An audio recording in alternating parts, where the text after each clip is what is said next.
Quelques mots aujourd'hui, si vous voulez bien, sur les rapports qui existent entre le Christ roi et le sacerdoce. Plus exactement, si vous voulez, en notre Seigneur, les rapports qui existent entre sa royauté et son sacerdoce. Et d'abord, y a-t-il des rapports? Parce que finalement, présenté comme cela, le Christ roi et le sacerdoce, cela peut sembler assez incongru. On peut bien se demander quels sont les rapports qui peuvent exister entre deux notions qui semblent totalement disjointes et qui ont, dans l'histoire, engendré tant et tant de combats, n'est-ce pas, entre le sacerdoce et l'Empire, entre le pouvoir temporel et le pouvoir spirituel. Alors, en notre Seigneur, y a-t-il un lien entre le sacerdoce, entre son sacerdoce, parce que notre Seigneur est prêtre, on le reverra, et sa royauté, parce que notre Seigneur aussi est roi? C'est finalement dans la continuation, ou dans la continuité plutôt, de ce que nous avons vu la semaine dernière, puisque je vous avais présenté simplement l'encyclique Quas Primas, n'est-ce pas? L'encyclique écrite par le pape Pie XI, au sujet du Christ roi. Donc on avait simplement parcouru l'encyclique, on en avait vu le contenu rapidement. Maintenant, avec cette conférence, on va reprendre tout ce qui a été dit dans l'encyclique, parce que finalement le pape Pie XI a fait le tour de toute cette doctrine du Christ roi, mais on va s'arrêter sur une facette. La dernière fois, on a vu le Christ roi d'une façon générale, mais aujourd'hui, on s'arrête tout particulièrement sur une facette, c'est-à-dire sur cette facette qui consiste à explorer le lien entre le sacerdoce et la royauté de notre Seigneur. Pourquoi cette question? Là non plus, elle n'est pas incongrue. Cette question, peut-être vous l'êtes-vous posée vous-même, lorsque, à la fête même du Christ roi, que nous fêtons donc le dernier dimanche d'octobre, en lisant la préface, en l'entendant et peut-être en la lisant dans vos missels, vous avez lu ceci. Donc la préface commence toujours de la même façon. Il est vraiment juste et nécessaire, c'est notre devoir et c'est notre salut de vous rendre grâce toujours et partout, Seigneur, Père Saint, Dieu éternel et tout-puissant. Et puis ensuite, en fonction de la fête, l'Église apporte un développement propre à la fête que nous célébrons. Et pour le Christ roi, voici ce que l'Église a composé. Donc, Seigneur, Père Saint, Dieu éternel et tout-puissant, qui avait oint de l'huile d'allégresse votre Fils unique, notre Seigneur Jésus-Christ, prêtre éternel et roi de l'univers. Et peut-être vous avez été marqué en lisant cette préface de voir accoler finalement ces deux titres, prêtre éternel et roi de l'univers, tout ensemble. Et en plus, qui avait oint de l'huile d'allégresse, donc il semble qu'il n'y ait qu'une seule onction de la part de Dieu envers notre Seigneur Jésus-Christ, qui avait oint de l'huile d'allégresse, votre Fils unique, notre Seigneur Jésus-Christ, et par cette onction, vous l'avez fait et prêtre et roi de l'univers. Et donc la question qui se pose finalement ici consiste à expliciter cette doctrine contenue de façon très synthétique, finalement, dans cette préface.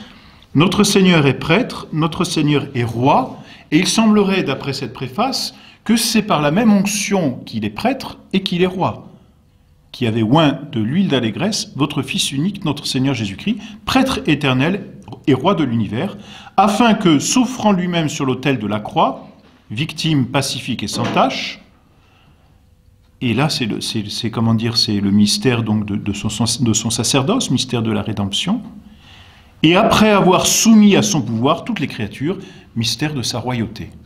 Et donc, dans la préface, l'Église nous fait chanter de façon alternée et son sacerdoce et sa royauté.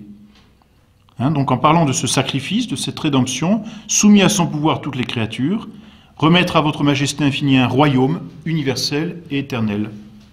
Royaume de vérité et de vie. Et là, on parle bien de royaume. Alors qu'on venait juste avant de parler du sacerdoce.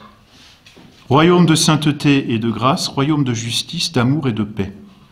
Voilà donc le contenu très, très bref, mais finalement très dense de cette préface du Christ roi. Et donc c'est à la suite de cette préface qu'aujourd'hui nous regardons donc simplement cette petite facette du sacerdoce et de la royauté en notre Seigneur Jésus-Christ. Alors, rien de nouveau, c'est entendu vous n'apprendrez pas, je pense, pas grand-chose sur le Christ roi. L'encyclique contenait déjà tout. Mais on explicite et on essaye de contempler davantage le mystère de sa royauté. La première chose que nous affirmons dans la suite de la conférence de la dernière fois, c'est que le Christ est roi. Ça, c'était la conclusion de toute l'encyclique, à travers laquelle le pape, donc Pie XI, démontre, si l'on peut dire, en tout cas propose à la foi, à notre foi, la royauté de notre Seigneur Jésus-Christ. Donc c'est le point de départ, n'est-ce pas, et nous le gardons parce que nous sommes en théologie. Et le travail de la théologie est inverse de celui de la philosophie. En philosophie, on commence par explorer ce qui nous entoure, on regarde la nature, on regarde l'univers, on regarde les choses sensibles, et à travers cette connaissance sensible, on monte petit à petit vers ce qui est universel. Donc la philosophie part de ce qui nous entoure. J'allais dire, elle part même du bon sens, et elle nécessite cette connaissance sensible. Elle s'origine donc dans le sensible et remonte petit à petit dans ce qui est spirituel.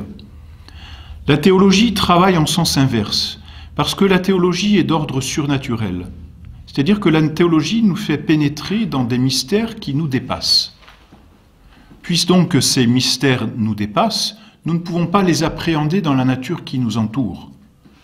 Nous ne pouvons pas, par la simple observation de la nature, de l'univers, de l'espace, de toute la faune, de la flore, nous ne pouvons pas pénétrer les mystères qui sont propres à Dieu, parce qu'ils sont surnaturels. Ils dépassent notre nature. Si bien qu'il nous faut une révélation.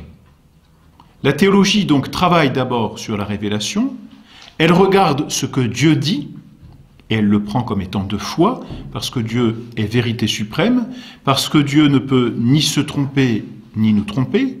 Donc, elle prend, la théologie, d'abord le contenu de la foi que Dieu nous révèle, et elle le prend comme une certitude, parce que la foi nous donne une certitude, Dieu étant la certitude absolue, et ensuite seulement elle travaille, vous voyez, sur ce contenu qu'elle a.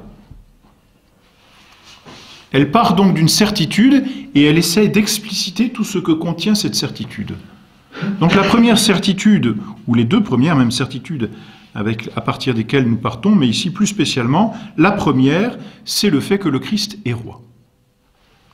Elle nous est donnée donc par la révélation, et notre Seigneur lui-même l'affirme, oui, je suis roi, donc on ne peut pas être plus explicite.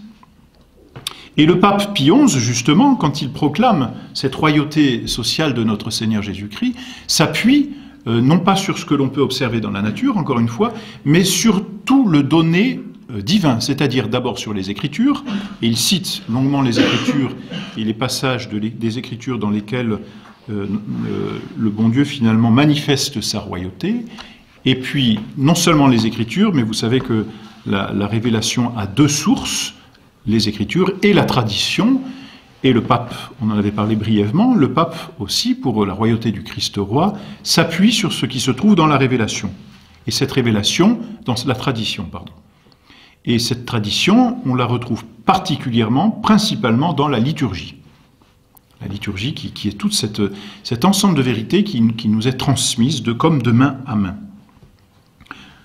Et c'est particulièrement à travers les textes de la liturgie, et puis les façons de faire de la liturgie, que le pape s'appuie pour définir que le Christ est roi. Donc c'est notre point de départ. Le Christ est roi. C'est de foi. Nous devons le prendre comme étant de foi. Donc comme un donné sur lequel on peut et on doit travailler, et sur lequel que l'on ne peut même pas remettre en cause. Hein, Dieu l'a dit, je suis roi. Oui, je suis roi. Alors, il est roi, certes, mais d'où lui vient cette royauté? Ça, c'est le deuxième point. Il est roi. Bon, il faut l'admettre, et nous allons travailler sur cette vérité. Mais d'où lui vient cette royauté? À quel titre notre Seigneur est roi?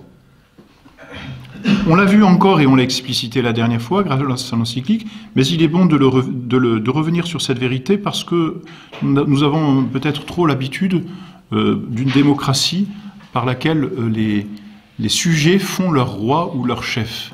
Notre Seigneur n'est pas roi parce que nous l'avons décidé. Notre Seigneur n'est pas roi parce que les catholiques un jour ont dit « Tiens, ce serait bien qu'il soit notre roi ». Notre Seigneur n'est pas roi parce qu'un jour le pape a décrété que notre Seigneur serait roi. Le pape ne confère pas à notre Seigneur Jésus-Christ le titre de la royauté. La royauté de notre Seigneur ne vient pas des hommes, certainement pas. La royauté de notre Seigneur lui vient directement de Dieu. Pourquoi? D'abord, et là on répète tout ce que le pape a dit et ce que nous avons vu la dernière fois, d'abord parce qu'il est Dieu, c'est entendu. Et comme Dieu, il a un pouvoir sur toutes les créatures. Il est le Créateur, et en étant Créateur, il est le maître de toutes choses. Je crois en Dieu, le Père Tout-Puissant, Créateur du ciel et de la terre. Et on sait que cet acte créateur, c'est un acte de la Sainte Trinité tout entière.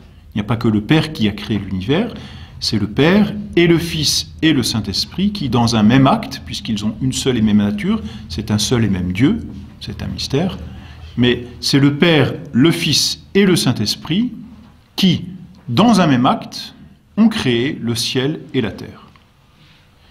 Et parce qu'ils sont donc créateurs, ils ont un droit sur leur créature.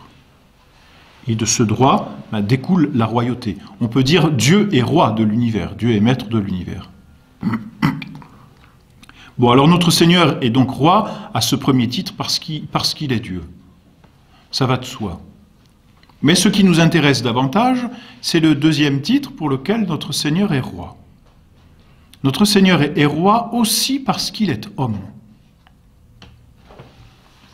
C'est-à-dire par son incarnation. En s'incarnant, et c'est là le mystère de l'incarnation, en s'incarnant, le Verbe, c'est-à-dire la deuxième personne de la Sainte Trinité, ne perd rien de sa divinité, mais s'adjoint, si l'on peut dire, assume plus exactement, une nature humaine. Il reste Dieu, il devient homme. Il reste Dieu pour l'éternité, il devient homme dans le temps. Et ce qui unit cette nature humaine à cette nature divine, c'est la personne de Jésus-Christ. C'est-à-dire que l'homme qu'ont côtoyé les apôtres, Saint Pierre, Saint Jean, Saint Jacques, peu importe, tous les apôtres, et même cet homme que tous les Juifs ont vu, à l'époque où notre Seigneur s'est incarné, cet homme, il l'appelait Jésus-Christ. Jésus-Christ désignait la personne, comme nous avons chacun une personne ou une personnalité, et cette personne, ça n'était pas une personnalité humaine. C'était une personne divine. C'est-à-dire qu'en montrant du doigt cet homme et en l'appelant Jésus-Christ, ils appelaient le Verbe de Dieu. Il y a donc ceci de particulier en notre Seigneur Jésus-Christ comme homme, que son humanité est assumée par une personne. C'est-à-dire que là où nous avons et une nature humaine et une personne humaine, en notre Seigneur Jésus-Christ, il y avait bien cette nature humaine totale, telle que nous l'avons, sans la personne humaine, parce que c'est la personne divine qui a comme pris la place de la personne humaine. Il y a donc un lien très intime entre Dieu et la nature humaine, entre notre Seigneur Jésus-Christ et la nature qu'il a assumée. Il ne faudrait pas se représenter notre Seigneur Jésus-Christ composé de deux natures qui sont juxtaposées l'une à côté de l'autre et qui n'auraient pas de communication. Au contraire, elles ne sont pas mélangées, elles restent chacune intactes, et pourtant elles sont assumées l'une et l'autre par la même personne. Comme si un noyau, si vous voulez, attirait à lui comme deux couches, si l'on peut dire, de superficie. Voyez ? Bon, c'est une image bien faible, mais qui veut montrer par là le lien qui existe entre l'unique personne de notre Seigneur Jésus-Christ et ces deux natures. Ce qui fait que l'homme qu'était notre Seigneur Jésus-Christ est un homme tout à fait hors du commun.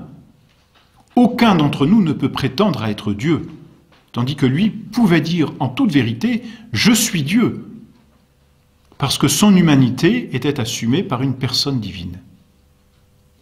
C'est la raison donc pour laquelle l'humanité de notre Seigneur Jésus-Christ, sa nature humaine, qui a été créée, n'est-ce pas? Notre Seigneur, comme Verbe et comme Dieu, lui n'est pas créé, il est de toute éternité. Mais sa nature humaine, elle a commencé dans le temps. Elle a été créée. Donc cette créature qu'est la nature humaine de notre Seigneur Jésus-Christ est certainement la créature la plus parfaite qui ait été créée à cause de cette union à la personne divine. Il n'y a pas eu de créature plus parfaite que la nature humaine de notre Seigneur Jésus-Christ. Pourquoi? Parce que ce qui donnait l'existence à cette nature humaine, c'était la personne divine.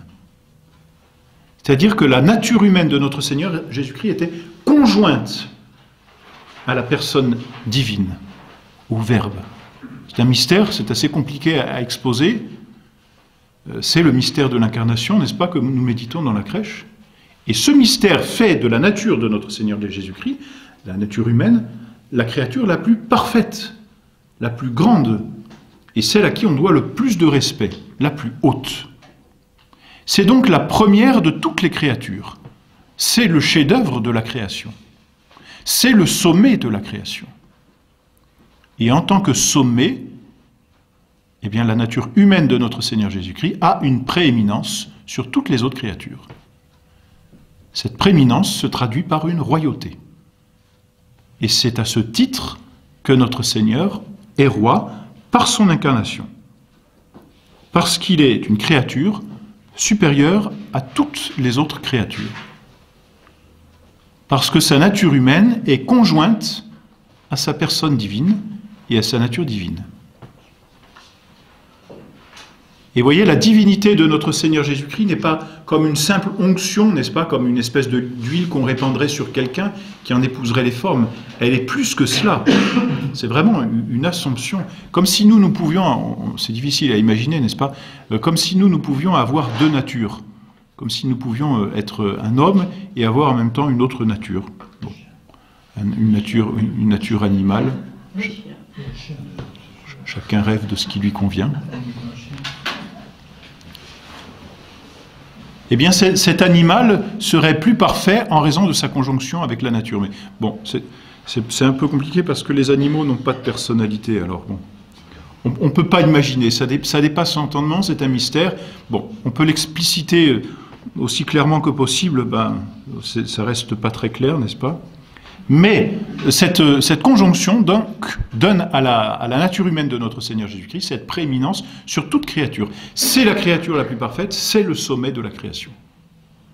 Et donc cela lui donne une certaine prééminence sur tout. Et parce que cette humanité de notre Seigneur Jésus-Christ était conjointe à sa divinité, il a reçu une grâce dans son âme, grâce habituelle, la grâce sanctifiante, n'est-ce pas, comme nous la recevons au jour de notre baptême, une grâce qui dépasse toute grâce, parce qu'elle découlait directement de l'union à sa nature divine.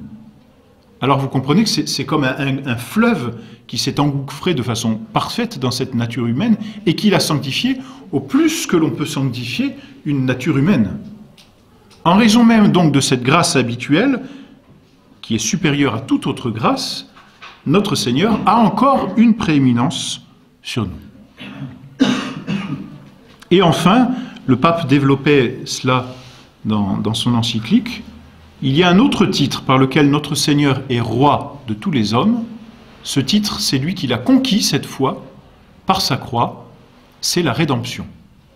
Par la rédemption, il a acheté chèrement par sa vie, au prix de sa vie, au prix de son sang qu'il a répandu, comme prix, justement, hein, comme rançon, il a acheté les âmes. Par cet achat, il a un véritable droit sur les âmes qu'il a achetées. Et donc sa rédemption lui confère un titre de royauté. Et c'est tout à fait merveilleux de voir que notre Seigneur affirme sa royauté au moment où il va être condamné devant Pilate. « Es-tu roi? Je suis roi », tu le dis, en effet. Sa passion lui confère un autre titre. Il a mérité d'être notre chef, parce que, si vous voulez, un peu comme de façon humaine, un homme se lèverait pour défendre un peuple, une tribu, une famille. On lui doit une certaine reconnaissance, n'est-ce pas? Imaginons un peuple qui soit attaqué ou cerné par des ennemis. Et imaginons qu'une personne se lève et défende ce peuple des ennemis et rachète, si l'on peut dire, c'est-à-dire protège, et en même temps enlève ce peuple au pouvoir des ennemis qui envahissent. Spontanément, et comme on peut le voir comment dire, même dans l'histoire de l'humanité, spontanément, ce peuple va se donner comme roi celui qui les a protégés. C'est normal. Alors, à plus forte raison, notre Seigneur Jésus-Christ, qui nous a achetés au prix de son sang, et il n'y a pas de prix plus grand, n'est-ce pas? Il n'y a pas de plus grand amour que de donner sa vie pour ceux que l'on aime. Notre Seigneur, donc, qui nous a achetés au prix de son sang, a acquis, de ce fait, un droit sur nos âmes. Il est roi par sa passion.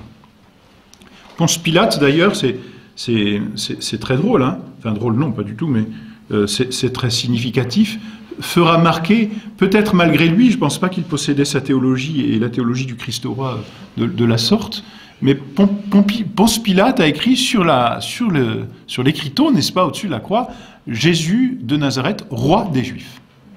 Rex Iudeum. De fait, il est non seulement roi des Juifs, mais roi de l'univers entier, roi de toutes les âmes, parce que sa royauté est universelle. Donc voilà, si vous voulez, à quel titre notre Seigneur est roi. C'est le développement peut-être un peu plus explicité encore de l'encyclique, comme nous l'avons vu la dernière fois. Ensuite, il faut dire que la royauté de notre Seigneur Jésus-Christ n'est pas seulement un titre, parce que ce serait facile, dans ce cas, de coller une étiquette, n'est-ce pas, sur notre Seigneur, de dire « il est roi », c'est bien, bon, et puis une fois par an, on dit qu'il est roi, et ensuite on le met au placard. Non. La royauté de notre Seigneur Jésus-Christ n'est pas simplement un titre, elle est un pouvoir. Et un pouvoir, c'est une capacité par laquelle on exerce des actes, on pose des actes. C'est un pouvoir.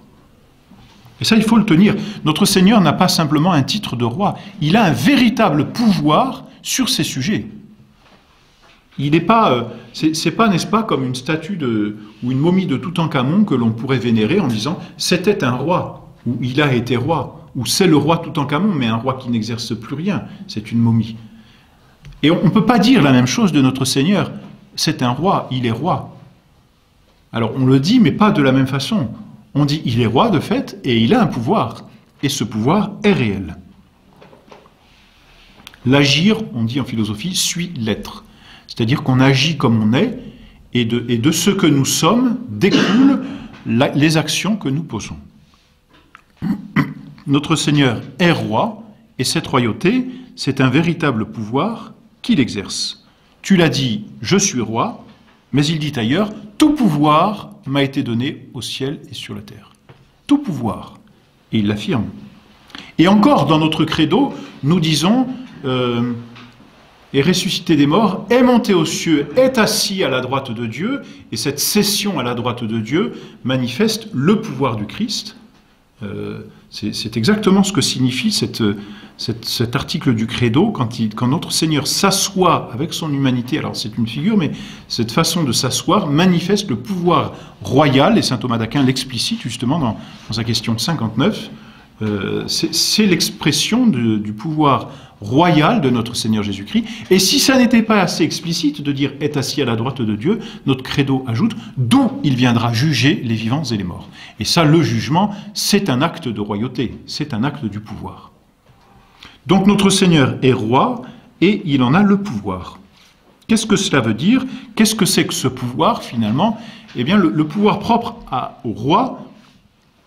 Et là encore, le pape le développe. On trouve ça aussi dans le De Regno de saint Thomas d'Aquin.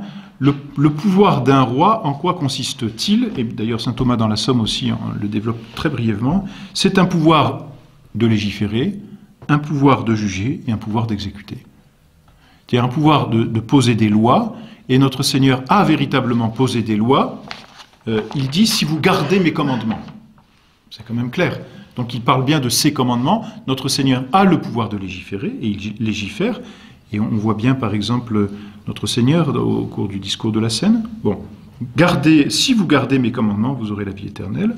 Le jugement, eh bien notre Seigneur le dit explicitement, le Père a remis tout jugement au Fils. Et puis l'exécution, eh bien notre Seigneur veille à ce que ces lois soient appliquées. Donc notre Seigneur a véritablement l'entièreté, si l'on peut dire, je ne sais pas si c'est français, mais il a la totalité, disons, du pouvoir. Pouvoir de légiférer, de juger et d'exécuter. Le fait qu'il soit législateur, d'ailleurs, c'est de foi, d'après le Concile de Trente, c'est ce que dit le pape Pie XI. Alors, voilà, et puis pour le pouvoir de juger, le Père ne juge en effet personne, dit notre Seigneur en Saint Jean, mais il a donné tout jugement au Fils. Et puis le pouvoir exécutif doit être attribué au Christ, puisque tous doivent obéir à son commandement, dit le pape, et cela sous la menace faite aux rebelles de supplices que nul ne peut éviter. Et notre Seigneur menace dans l'Évangile, et s'il y a bien une menace qui revient souvent, c'est celle de l'enfer. C'est certainement la vérité sur laquelle notre Seigneur a le plus insisté dans l'Évangile, c'est la menace de l'enfer. Or cette menace, c'est pas simplement des vains mots, des paroles creuses, comme un professeur, n'est-ce pas, pourrait menacer en se disant, bon, la menace est quand même forte, de fait, je n'exécuterai pas la menace. Notre Seigneur est Dieu, et donc sa parole est vérité. Donc quand il menace, sa menace, il l'exécutera. Et la menace de l'enfer est certainement celle qui revient le plus souvent dans l'Évangile, n'est-ce pas? Donc notre Seigneur a ce pouvoir d'exécuter. Et puis, ce pouvoir est universel, c'est-à-dire que non seulement notre Seigneur possède la totalité du pouvoir, mais il possède le pouvoir sur tous les hommes. Cette double universalité, si l'on peut dire, du pouvoir de notre Seigneur. Totalité du pouvoir et un pouvoir sur tous les hommes. Tous les hommes sont soumis au pouvoir, ou doivent être soumis au pouvoir de notre Seigneur Jésus-Christ. C'est le pape dans l'encyclique qui dit ceci, les anges et les hommes, et c'est intéressant parce qu'il dit les anges. Et saint Thomas d'Aquin d'ailleurs le dira dans une question, il dira que notre Seigneur est aussi le roi, la tête des anges. Pourquoi? Mais là encore parce que notre Seigneur est une créature, même en tant qu'homme, supérieure aux anges, en raison de cette union de son humanité à sa personne divine. Voilà pourquoi on voit dans l'Évangile des anges qui le servent. Non seulement parce qu'il est Dieu, mais parce qu'il est homme et que cet homme, c'est Dieu. Donc les anges et les hommes, dit le pape, ne doivent pas seulement adorer le Christ comme Dieu, mais aussi obéir et être soumis à l'autorité qu'il possède comme homme. Car au seul titre de l'union hypostatique, le Christ a pouvoir sur toutes ses créatures. Et d'ailleurs, notre Seigneur le dit très bien, ce pouvoir s'étend à toutes les créatures, parce qu'il dit « Je pourrais envoyer 12 légions d'anges, si j'en avais besoin ». Et là encore, c'est au moment de sa passion. Donc il manifeste que tout au ciel lui est soumis. Alors si tout lui est soumis au ciel, à plus forte raison, sur la terre, tout doit lui être soumis, n'est-ce pas? Et on peut dire d'une certaine façon, d'ailleurs, qu'il exerce ce pouvoir dans ses miracles. À travers tous les miracles qu'il fait, notre Seigneur manifeste que la création lui est soumise.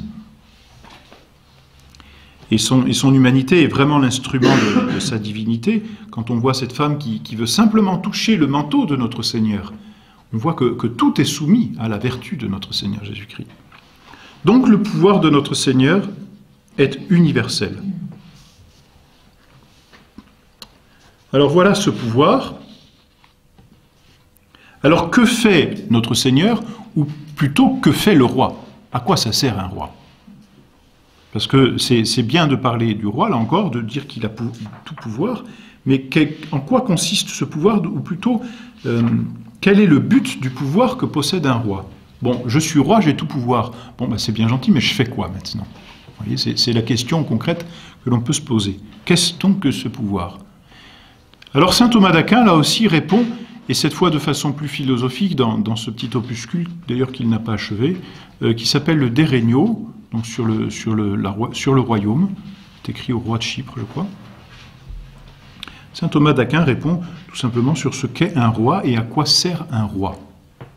Rex, c'est le mot latin de roi, qui a donné en français le verbe régir, et puis qui a donné même comme mot dérivé diriger. Régir ou diriger, c'est la même chose, et diriger donne direction aussi.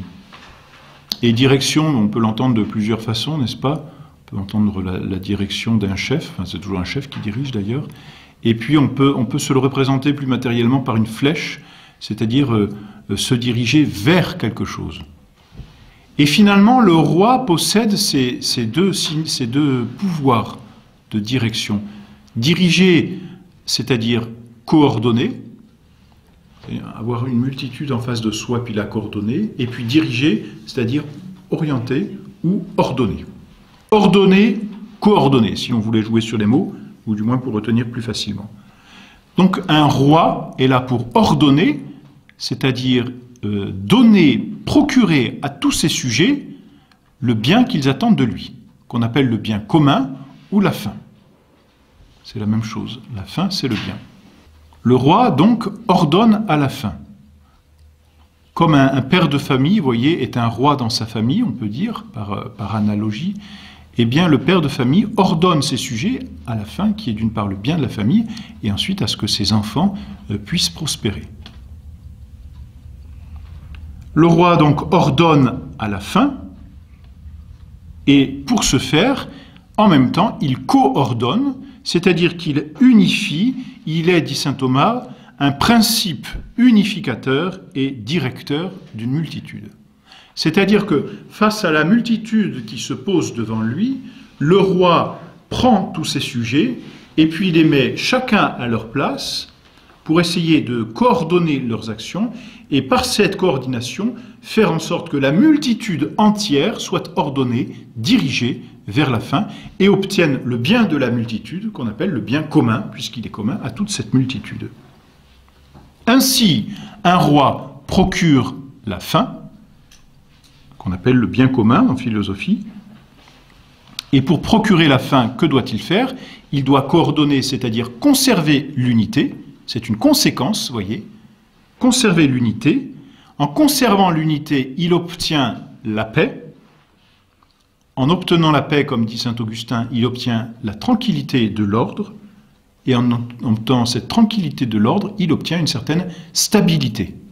Et voyez que tous ces concepts de stabilité, de tranquillité, d'ordre, de paix et d'unité, dont on nous parle tant et dont on nous rabâche tant les oreilles, sont dépendants ultimement de la fin vers laquelle on dirige. Si l'on supprime une fin, ou si l'on ne parle plus de fin ni de bien commun, il n'y a plus ni d'unité, donc plus de paix, donc plus d'ordre, plus de stabilité. Entre parenthèses, allons-y, aujourd'hui, avec cette philosophie moderne du personnalisme qui veut promouvoir la dignité de la personne humaine, comme on dit tant, au détriment donc du bien commun, et faire en sorte que le bien de la personne soit supérieur au bien commun, on détruit du même coup le bien commun, donc on détruit l'unité, donc on détruit la paix, donc on détruit l'ordre, donc on détruit la stabilité. Alors, regardez autour de vous, c'est simple, on peut nous parler d'unité, de paix, d'ordre et de stabilité, mais si on les veut réellement, il faut d'abord supprimer la dignité de la personne humaine. C'est aussi simple, voyez. Mais là, on montre peut-être de façon simplifiée aussi comment le pouvoir du roi ordonne et coordonne vers une fin et un bien commun, non pas au détriment de la personne, mais la personne se soumet dans la multitude parce qu'elle est unifiée au bien commun, et non pas l'inverse. Et par conséquent, c'est peut-être indirect, mais c'est nécessaire, et de ce fait, disons, le prince protège sa multitude de l'ennemi. Donc il donne le bien, mais il empêche le mal. Ce sont les deux aspects, n'est-ce pas? Donner le bien, empêcher le mal. Voilà donc quel est le pouvoir d'un roi, ou plutôt quelle est la fonction ou la fin que se propose un roi. Il ressort donc, c'est le point suivant si vous voulez, il ressort de ces considérations que la royauté de notre Seigneur Jésus-Christ est une royauté essentiellement spirituelle. Pourquoi? Parce que la fin à laquelle il nous mène est une fin spirituelle et surnaturelle. C'est le ciel, c'est la béatitude. Notre Seigneur est roi, et sa fin, le but qu'il se propose, et qu'il nous propose, puisqu'il est notre roi, c'est de nous emmener au ciel. Voilà pourquoi il dit, encore au moment de sa passion, c'est tout de même curieux, n'est-ce pas? « Mon royaume n'est pas de ce monde. » Il est roi, mais avant tout et d'abord, et je dis bien ces mots, avant tout et d'abord, sa royauté est spirituelle. Elle s'exerce sur nos âmes, et elle a pour but d'emmener nos âmes au ciel, c'est là notre fin et le bien commun par excellence. Dieu est le bien commun. Et la contemplation de Dieu, qui est une possession de Dieu, fera notre bonheur. La contemplation du bien commun fera notre béatitude. Et notre Seigneur a cette capacité, voyez, de nous emmener au ciel. Parce que, vous voyez, pour emmener quelqu'un quelque part, il faut en être capable. Et on dit philosophiquement, il faut posséder cette fin, au moins dans son intelligence. Il faut que le roi possède intelligemment, un roi humain possède intelligemment la notion de bien commun s'il veut amener quelqu'un au bien commun. C'est comme un chef d'orchestre, s'il ne possède pas sa partition et la musique qu'il veut faire exécuter, il fera rien. Donc il doit posséder sa partition et il doit posséder le bien commun, c'est-à-dire et l'ensemble, vous voyez, mais il doit posséder l'unité et la totalité de sa partition et de la musique qu'il veut faire exécuter. Notre Seigneur doit posséder cette béatitude. Or, il la possède de fait. Et pourquoi la possède-t-il? Là encore, c'est assez simple, mais parce que sa nature humaine la possède en raison de son union à la personne divine. C'est-à-dire que la béatitude inonde l'âme de notre Seigneur Jésus-Christ. C'est la raison pour laquelle, d'ailleurs, vous le savez, notre Seigneur n'a pas la foi. Il ne croit pas, il voit. Dans son âme, il voit Dieu. Il est déjà au ciel par son âme. Donc il n'a pas besoin de la foi. Nous, on en a besoin parce qu'il reste encore ce voile. Notre Seigneur ne l'a pas, il est déjà, il est encore au ciel. Donc il est dans la béatitude. En étant dans la béatitude, il peut se constituer notre chef et dire, mais ce bien commun, moi je le possède déjà, donc je peux vous y emmener. Donc vous voyez comment notre Seigneur a un véritable droit à sa royauté, ce qu'aucun d'entre nous ne peut prétendre. Aucun d'entre nous ne peut dire, je possède parfaitement la béatitude ici-bas. On ne la possède pas parfaitement. Tandis que notre Seigneur, lui, la possédait parfaitement. Donc il peut prétendre être notre chef parce qu'il possède le bien commun vers lequel il nous emmène. Je ne sais pas si je suis assez clair. Donc notre Seigneur prétend à une véritable royauté et cette royauté est spirituelle. Mieux encore, cette royauté est une sanctification. Et là, vous voyez où je veux en arriver. Parce que c'est joli, il y a le sacerdoce là-dedans. Alors, parce qu'à la fin, il faut bien parler. Hein. Alors, cette royauté est une sanctification, et c'est le point suivant. Cette royauté nécessite le sacerdoce. Dans l'ordre humain, dans l'ordre naturel, si je puis dire, un roi a en face de lui une multitude d'hommes qu'il va gouverner. Mais pour être roi, cela suppose d'avoir des hommes, n'est-ce pas? D'avoir des hommes qui ont la vie. Si un homme est seul, il est roi de rien du tout. Hein. Vous pouvez vous enfermer tout seul chez vous, vous êtes maître de vous-même, et c'est déjà beaucoup, hein, d'ailleurs. Mais ça ne va pas plus loin. Vous n'êtes roi de personne à ce moment-là. Donc la royauté d'un prince ici-bas suppose l'existence d'une multitude. Or ici, la royauté de notre Seigneur Jésus-Christ est une royauté spirituelle et elle est même une royauté surnaturelle. Or, cette vie surnaturelle, nous ne l'avons pas. Donc, en notre Seigneur Jésus-Christ, il y a quelque chose de plus qu'un prince normal, si je puis dire, c'est qu'il doit créer en nous la condition de sujet. Et donc, il doit créer en nous la grâce, produire dans nos âmes la grâce, qui nous élève à l'ordre surnaturel et nous fait ainsi sujet de sa royauté. Mon royaume n'est pas de ce monde. Eh bien, pour créer cette grâce, ou du moins donner cette grâce, c'est faire œuvre sacerdotale. Qu'est-ce qu'un prêtre? Qu'est-ce que la définition du prêtre? Le prêtre, c'est le médiateur, dit saint Thomas d'Aquin.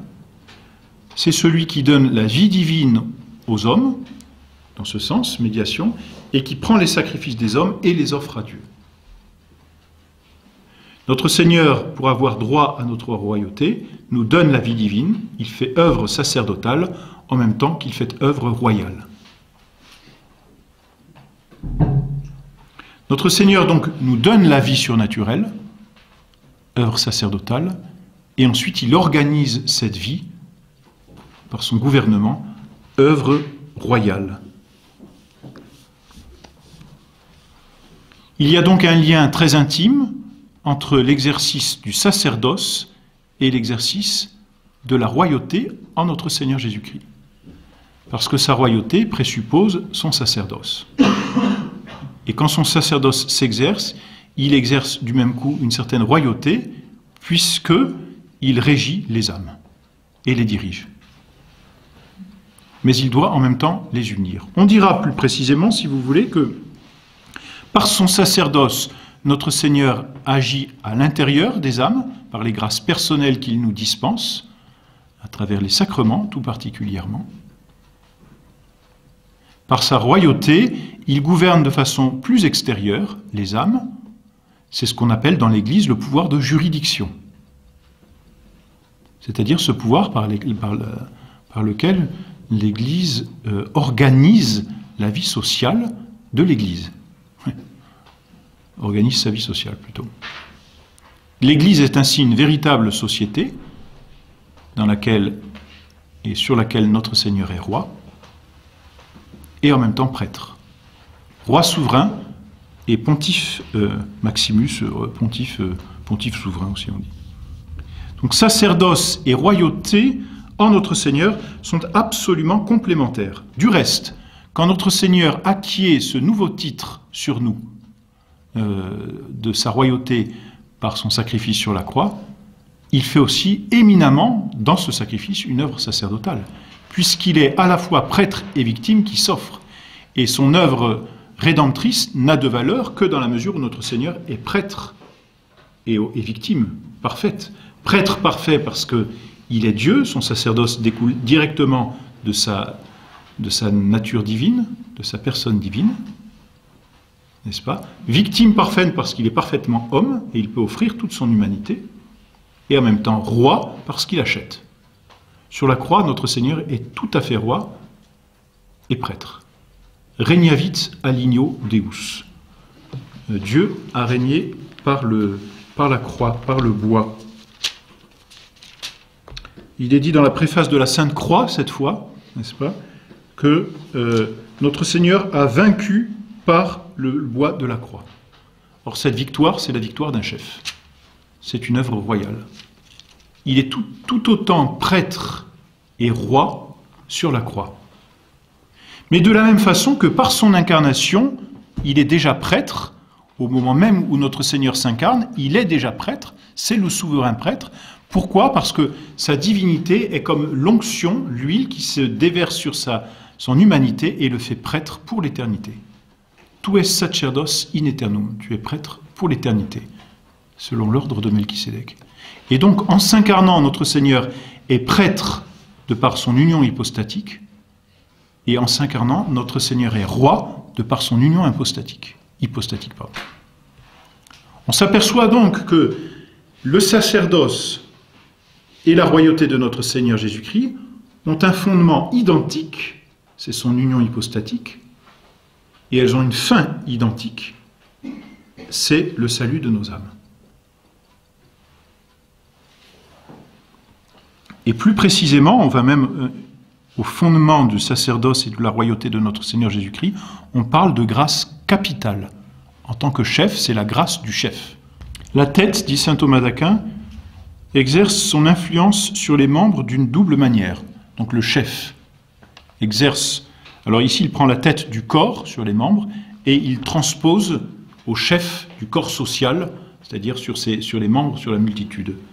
La tête exerce son influence sur les membres d'une double manière, tout d'abord par mode d'influx intérieur, en communiquant par sa vertu le mouvement et la sensibilité aux autres membres, puis par manière de gouvernement extérieur, c'est en effet par la vue et les autres sens qui ont leur siège dans la tête que l'homme se dirige dans son activité extérieure. Donc la tête dans le corps régit et la vie interne et la vie externe de l'homme. Et il applique ça à notre Seigneur Jésus-Christ. Notre Seigneur Jésus-Christ est notre tête. Il a une grâce de chef, on appelle la grâce capitale, en raison de son union hypostatique. Il exerce donc un influx intérieur sur nous, c'est par son sacerdoce. Il exerce un influx extérieur sur nous, c'est sa royauté.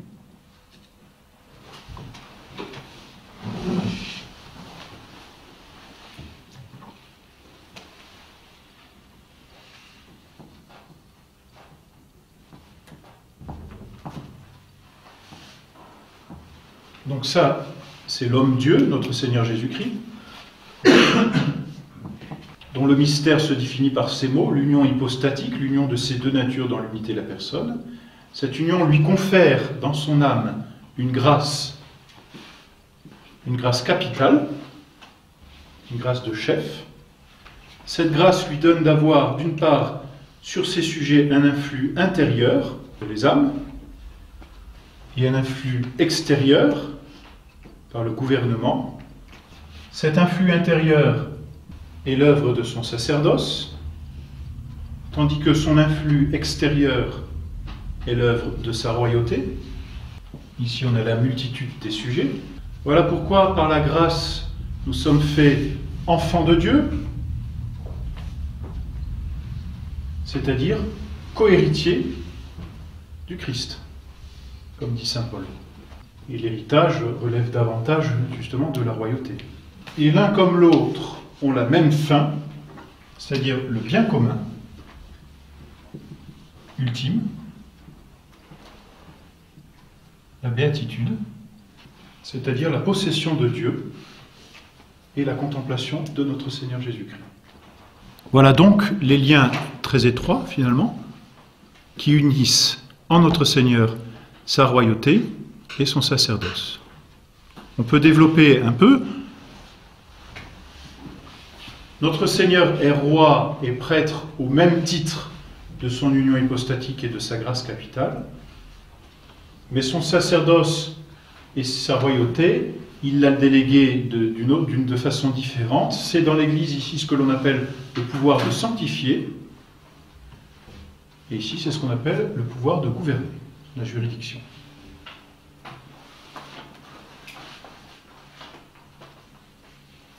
Ce sont deux aspects qui, comme toutes les perfections divines sont divisées dans les créatures mais unies en Dieu, sont comme divisées, si l'on peut dire, dans l'Église, tandis qu'ils sont unis en Dieu, en notre Seigneur. Alors voilà, c'est aussi simple que cela, n'est-ce pas, les liens qui existent entre la royauté de notre Seigneur et le sacerdoce. Alors, la conclusion, elle est simple. Le combat de la foi aujourd'hui, qui est un combat pour le sacerdoce, tel que Monseigneur Lefebvre l'a voulu, n'est-ce pas, ces séminaires qu'il a fondés pour sauver le sacerdoce, la messe qu'il a voulu garder pour sauver le sacerdoce, eh bien, c'est le même combat que celui du Christ roi. Il n'y a pas à séparer l'un de l'autre.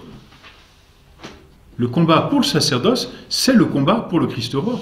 Et quand Monseigneur Lefebvre écrit son livre « Ils l'ont découronné », se plaignant de ce que l'on ne reconnaît plus la royauté de notre Seigneur, il faut comprendre que dans le même temps, on ne reconnaît plus non plus son sacerdoce. Donc qu'on ne nous dise pas le combat du Christ roi, c'est un autre combat. C'est le même combat, c'est exactement le même combat. Ce sont deux facettes différentes, mais c'est la même pierre, si vous voulez. En sauvant l'honneur du sacerdoce de notre Seigneur Jésus-Christ, on sauve l'honneur de sa royauté. En avilissant son sacerdoce, comme malheureusement cela a été fait, on a avili sa royauté, et inversement. Donc il n'y a pas deux combats, il y a un seul et même combat, c'est le même. Alors la question que vous pouvez poser, ou que vous poserez certainement, c'est donc notre Seigneur n'a qu'une royauté spirituelle et non pas une royauté temporelle, pas de royauté sur les sociétés, mais seulement sur les âmes. Alors ça, j'y répondrai la prochaine fois. Voilà.